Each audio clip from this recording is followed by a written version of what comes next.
Kita dengan baru fast band kita. Korang nampak motor ni ada tebu tau. Agak-agak kurang kan? Motor apa ni? Agak-agak kurang. Cuba korang teka, motor apakah ini?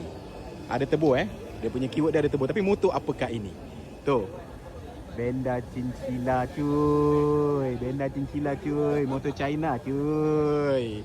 Siapa kata motor China tak boleh bikin cuy? Yang penting ada minat, yang penting ada otak, yang penting ada wang saja guys. Kau bayangkan brother ni gila lah brother Fazban ni dia boleh buat ini Chinchilla jadi berlampu. Berterbu kau nampak piping dia. Ini nak jolok buah kelapa ke apa? Kau nampak? Tengok depan sikit. Meter masih lagi digital, meter masih lagi Chinchilla. Depan dia. Baiklah Gila lah. Ini combination of macam-macam tapi dia masih lagi menunjukkan Chinchilla dia. Dia tidak berubah menjadi Harley ke apa. Nampak? Dia bangga dengan Chinchilla tau. Benda Chinchilla. Jadi siapa-siapa yang nak beli benda Chinchilla lepas ni korang boleh buat macam ni. Saya makan modal sikit lah.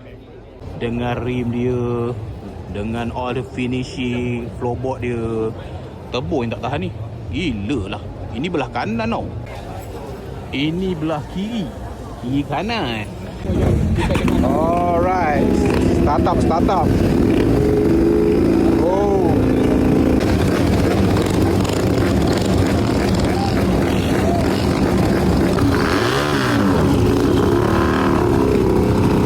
Bang.